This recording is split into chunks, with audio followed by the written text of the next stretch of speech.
a lot, so they made it into a podcast.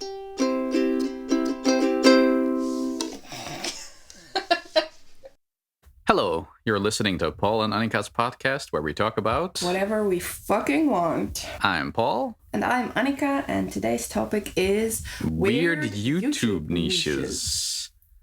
So let's, to get one thing out of the way first, we're titling this episode Weird YouTube Niches, but weird isn't really the right word for it. It's just stuff in general we like that other people might think is weird, or more like stuff that's out of the ordinary.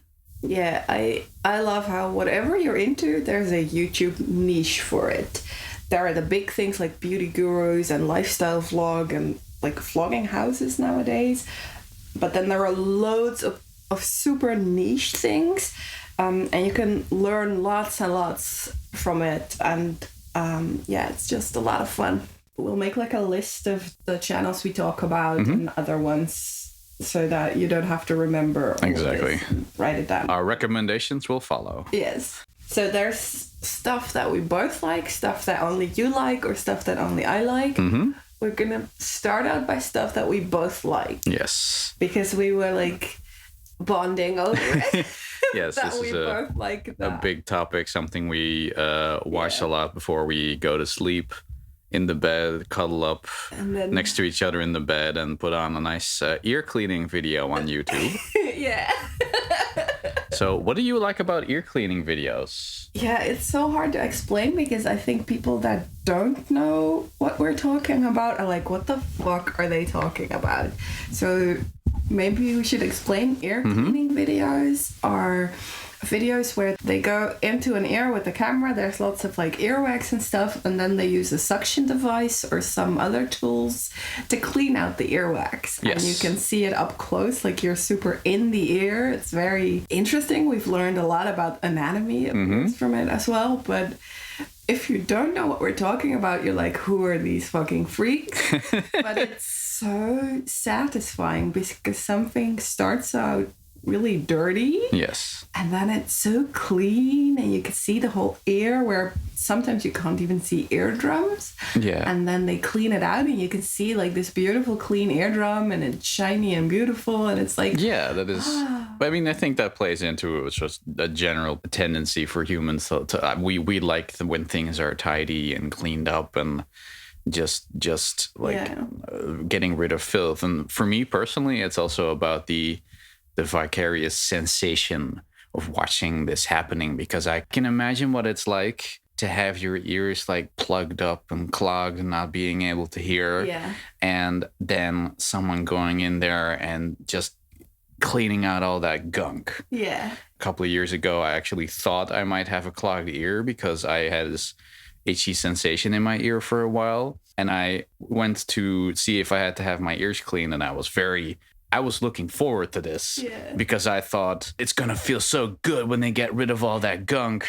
And then the doctor looked inside my ears and was like, oh, no, there's nothing there. It might be like maybe you have a cold or something. And I was so disappointed. Yeah, you wanted that clean feeling. The one we watched the most is probably Mr. Neil Raitata. Yeah. And he has to use all these different tools. And it's kind of exciting to see how they get it out. Like, oh, there's like a piece stuck in there. And we're like, come on, use the clamp. Use the clamp. And he's like using the suction. We're like, come on, dude, use the different tools. Yeah. It's a sense of accomplishment. Yeah. Sometimes they take a very long time and it's super frustrating, and these pieces like stick back to the ear and they don't want to come out, and then when it finally happens, there's this relief and accomplishment. The other one that we watch a lot from ear cleaning is Audiology Associates. That's Neil Barber. Neil Barber is so exciting about voicing over his work. He's the one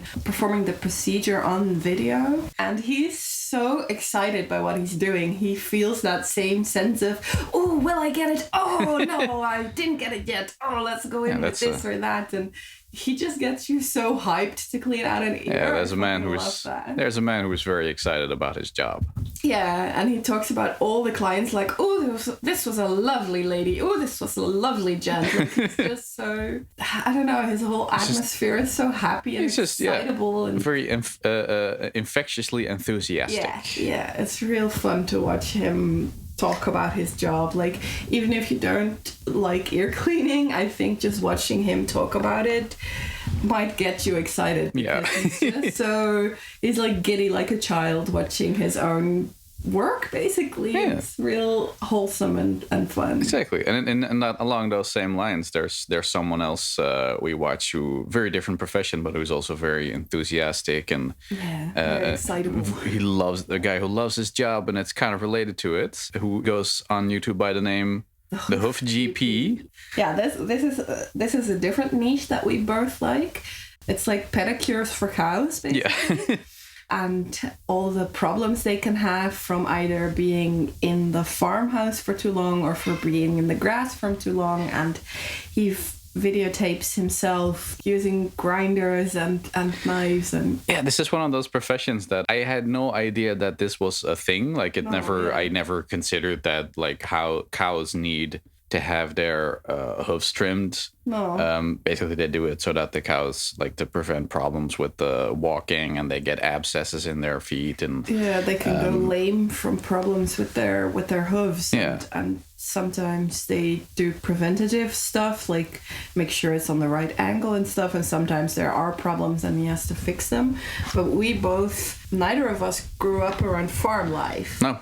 So we have no idea really about farm life, and this is like a glimpse into a world that we don't really know a lot about, and it's super fascinating, and you learn so much from these things. Like, I mean, I learned that cows need to have their hoofs trimmed. Yeah, but also like the different problems they can have, and he's using it to educate people, and he's mostly making the videos for farmers and other hoof trimmers, but there are like so many people who have nothing to do with cows or farms. I think that's one of those channels that, like, it was never his intention to become big or popular with this. People like us started getting really into it because it's very calming and relaxing to see just the guy at work and trimming these hooves and seeing something being fixed and cleaned up. Yeah, because sometimes a cow walks into his machine, it's called the crush, and they walk in and they're like lame and barely walking, and you can see they're in pain. And for a cow to be in pain, they have a high pain tolerance, and then they walk out of his crush, and then they're walking a bit more steady, and then the cow feels better now, and you can feel that sense of accomplishment while laying in bed with an iPad. It's nice. Another thing that we've recently started watching, I'd say, is Diorama Building. I think I started watching Diorama Building because of Facebook recommendations, and that was Thalassophobia. Thalassophobia is the fear of the ocean. Yeah. And they make these underwater monsters, and the water is resin, and usually with like an abandoned building on top of a hill, and then some lake or some deep water next to it with like a monster guardian type thing. Yeah. They are so talented. And then recently we discovered North of the Border and Stutson Studio, and they mostly make dioramas of games or movies. We also enjoy. The more straightforwardly nerdy subjects. Yeah, like Breath of the Wild, Link diorama of Link fighting a guardian. A Lord of the Rings book nook. Yeah, Lord of the Rings book nook of Sam and Frodo in Mount Doom with a little golem sitting outside. And I think most of these will boil down to it's just satisfying to watch. But also I really like learning a lot from it as well. And especially with diorama building, I'm not able to do as much arts and crafts as I used to or would like to, but I'm still learning a lot about different types of glue they use or different types of material they go for, like different types of foams and thicknesses. And it's seeing an artist, someone who is just really good at their work, and seeing all the different little things that you have to do. Like, it's not just, oh, everything's made out of foam or everything is made out of wood. It's a combination of so many different things, and a different type of tree might require a different type of material to work with. And it gives you an insight in what you have to do to make something like this. I think the common factor is that this is all things where you're essentially watching a process from beginning to end, and you're watching and you see the end result at the end, and it's sort of satisfying. So you kind of, these are things that we don't do and probably aren't going to do. Like, I'm never going to be a hoof trimmer. Yeah. So you kind of like live through this person and kind of experience the process of the satisfaction of seeing this happen. And like with Diorama Building, that process is, you start from nothing and you end up with a beautiful diorama. Exactly.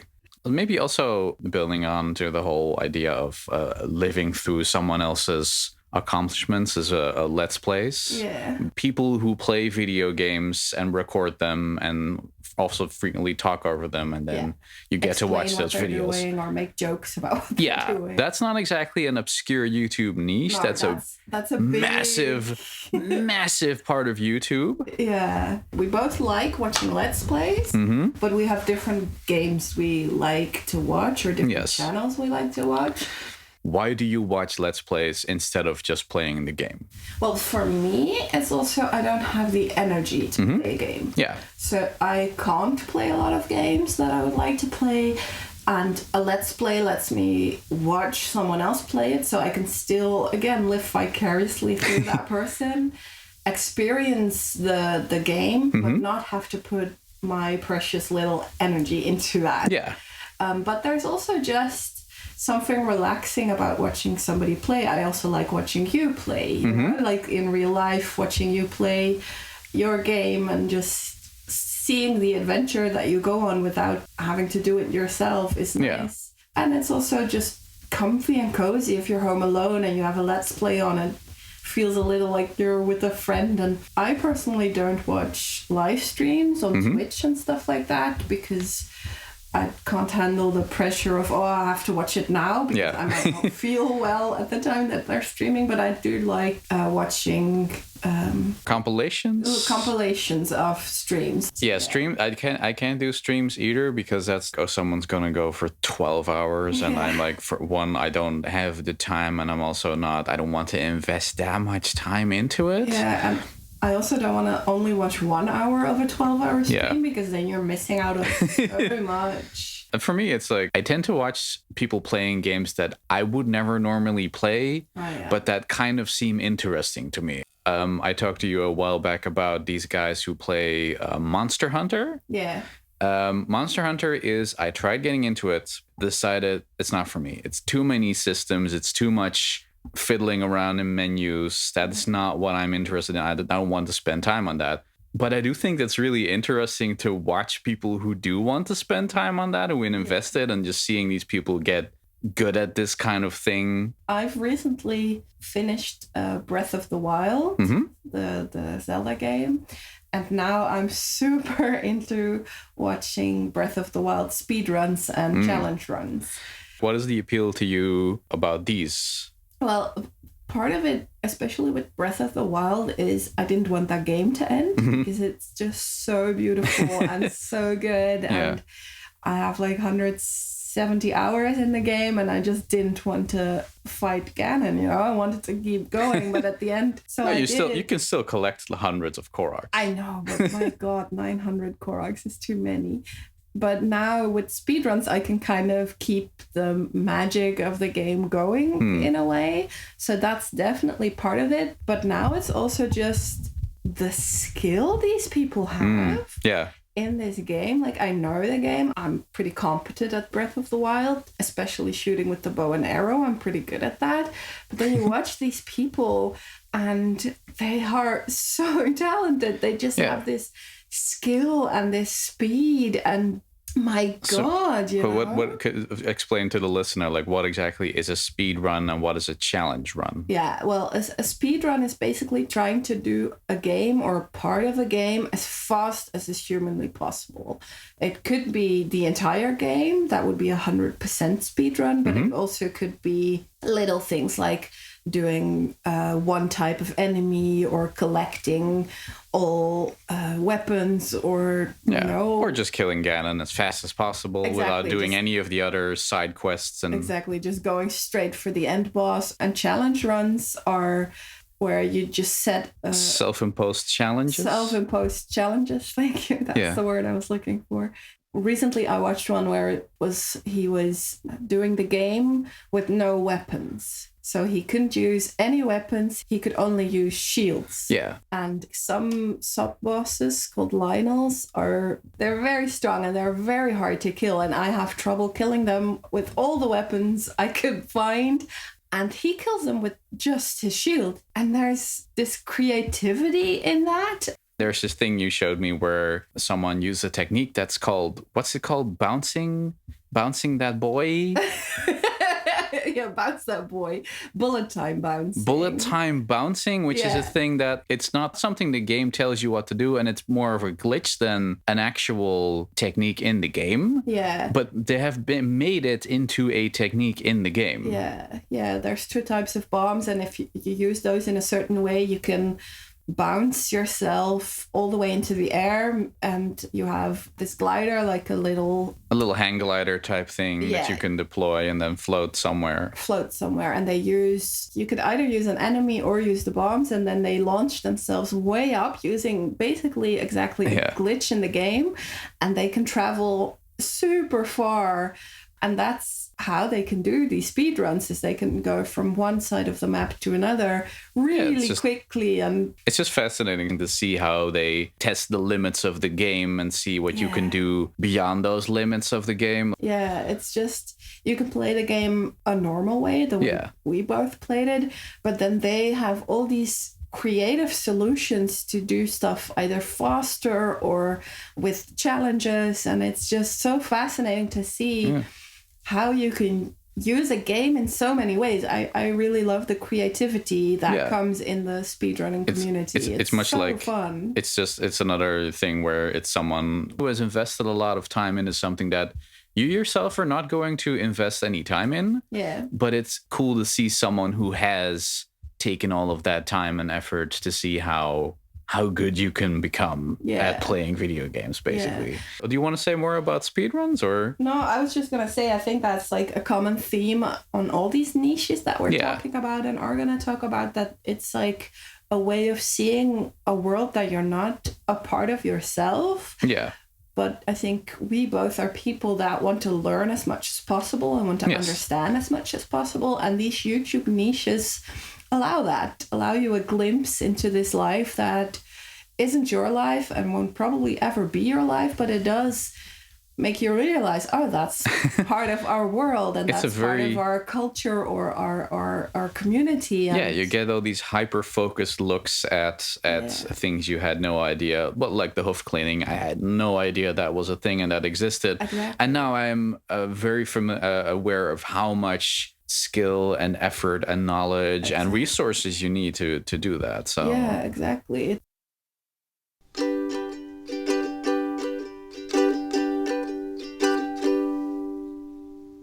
There's the stuff that we both watch, like the stuff we've talked about now, but then there's also niches that one of us watches and the other isn't super fascinated by. Sometimes we'll watch them together, but most of the time it's something you watch alone or I watch alone. Yeah, something that I'm really into for entertainment purposes is watching board game reviews. My favorite channel for this is a channel called Shut Up and Sit Down. And basically, these are guys who their day job is playing and reviewing board games. I like board games a lot. It's a pastime, it's a hobby, but watching these reviews, it's just kind of fun seeing how ridiculously complex and deep the systems of these games are. These guys review games that are so massive and expansive and are such a time sink that I will probably never play them. Yeah. But it's fascinating to sort of see how these things work, the mechanics of this. Like there's this game called Twilight Imperium, I think. It's an enormous board game that takes place in, a galaxy far, far away where you have 20 different factions of aliens that have to like engage in space trade and space warfare with each other. And this is a game that I think that takes like 50 hours to learn. And another 50 hours to set it up, and then another 50 hours to play, and then you've played one game of it. I will never play that game in my life, but I really just enjoy seeing the way something this complex works. Yeah. I enjoy seeing how someone else might be able to enjoy this game. Yeah, exactly. And on top of this, these guys just make really accessible and fun reviews of it. So. That gives you like a glimpse into, that's a game I'm never going to play, but well made. So this isn't, this is not a case of like I'm seeing someone's profession, but this is like you're seeing someone's, like Diorama Building, you're seeing someone's hobby. I only watch if I'm possibly interested in buying a game, then I'll watch a video on it. So I do appreciate that these channels exist, but I'm not interested in watching a board game that I won't ever play. I have channels I watch that you're not into, and some of that is terrarium building or fish aquarium building. I love that. I have never had a proper aquarium in my life. I had a plastic tank with 2 goldfish in it, which I have now learned is really bad for goldfish. I'm so sorry, previous goldfish. I'll never do that again. I will probably never have an aquarium in my life because of the amount of maintenance it takes. And I will probably never properly build terrariums or vivariums. It's just so fascinating to watch people build these things. They start up with this empty tank, just this glass box, and then by the end, they have this beautiful little scenery of wildlife that they've created themselves. It's so cool. And then especially when they put animals in it, like my favorite is Serpa Design, Tanner Serpa. He makes these incredibly beautiful terrariums, aquariums, you name it, he does it all. And there's just this little slice of nature in a glass box, and he actually makes it. He has a lot of animals himself. He has geckos, he has a snake, he has toads, he has lots of different animals. So it's basically you're just kind of trying to replicate a little piece of the living environment for this animal. Yeah, and he makes all his enclosures for his animals self-contained in a way. Like he puts like a little cleanup crew in of little bugs that will clean up the poop of the animals. So all he has to do is feed the animals and mist the plants, and that's it. So he basically makes like a little ecosystem. He makes a little ecosystem, yeah, for sure. And it's so fucking cool to see that happen and to learn about that. And I'd like to make like a terrarium in a jar or something one day. I think that would be super fun to do. And he also has videos on that. So that's how I started watching it, was just to learn how to make your own terrarium in a jar. And then it evolved into me watching all his videos and waiting every Saturday for That's often how you end up on these channels. Like, I mean, for me, it's the same. Like I wanted to, the board game stuff, I got into that because I wanted to look up a review for a certain board game, and then I found this channel, and then it's like, oh, now I watch these videos for entertainment. Like I don't even watch them for the board games, I watch them to see like the videos themselves. Exactly. And especially Serpa Design, he's so skilled with just making it look so natural, and so like he scatters some leaves and all of a sudden it looks like a forest. It's ridiculous the talent that man has. And I also love that he educates about what the animals need. You know, he will always put the animals' needs first. So if an animal would not like a lot of plants, he won't put a lot of plants in. He's not following his wishes. He's looking at, okay, I have this animal. How can I give it the best possible environment that will make the animal comfortable and will make the animal feel at home? And his snake is not in a bare box. No, with exactly. Nothing, you know. he's got this beautiful place and lots of plants to climb in and to hide away in. And there's stuff you could say about should you keep reptiles. That's a different discussion, you know. But the way he cares for them, if everyone did that, you know, sure, we could keep reptiles if you care for them in the way that he does and give them the space and the homeliness that he does. And I also watch some other like reptile or fish keeping channels, and especially fish keeping. For some reason, it's so fun to watch fish keeping videos. And like I said, I only ever had goldfish in a plastic tank. But it's so cool to learn about different types of fish and what they need and the different types of environments and types of water they need. And I just love watching fish. Like I love going to aquariums in real life, you know. In a zoo, I love the aquarium bit. So there's a fascination for fish has always been kind of in me. So I think this like YouTube niche can scratch that itch, so to say. And I'm just learning so much, and now I can see like, oh, that's a good looking tank, or oh, that's too crowded, or that's, you know. And my favorite is a channel called Follow the Flower Horn, which is a channel that has all aquariums with no filters. Right. So they filter the water by using different types of plants and stuff, and they film their tank each month and put a little compilation of what happened in the tank that month on YouTube. And it's got like a bit of classical music behind it. And no talking, and it's just you just see these fish or shrimp walking around or doing their around, business, just doing their thing, getting fed. And I get so invested in these fish now. One of the fish died recently, and I was really gutted. Like it was really like, oh my god, it's like watching your favorite character on a TV show die. It's like not fishy. Exactly. It's like, oh my god. And it's just so soothing to just watch those fish swim around and have that music. And you see him do maintenance on the plants or do water changes or feed them. And it's just so satisfying. Yeah. It's just so relaxing. And especially on days when I have a bad headache and can't really listen to talking videos, those videos are like my go-to. They're just so relaxing. There's a way to keep your brain distracted without overstimulating it, I guess. Yeah. And they're very, like, you can just feel your body relaxing. They're very tranquil. They're very peaceful videos, especially from them. There are more hectic fish keeping channels as well that I also watch, with a lot of talking and overly excited people. A lot of action, a lot of fish fighting other fish. Well, no, not like that, but like, oh, I'm going to build a pond. Look at me. I'm building a pond. Bah, bah, bah, bah, bah. Yeah.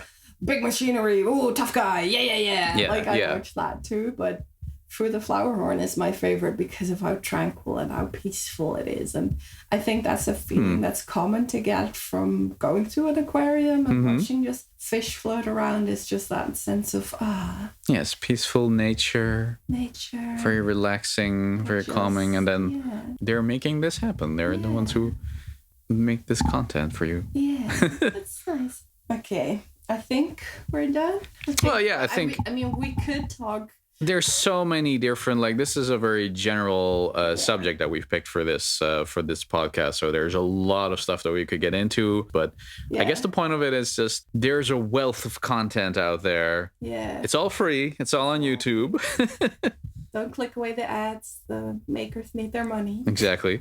Yeah. So, I don't really have a conclusion. No, I think we just wanted to talk about this because we realized early on that we both like these kind of niche things, especially like with the ear cleaning and the hoof trimming. Like, if you also like these things, you're not alone, you know? You're like, oh, I don't know what to do, I'm looking for some relaxation or something. Then maybe we've made you curious as to why ear cleaning is so fun to watch. Well, we've got the links for you. Give it a shot. Yeah.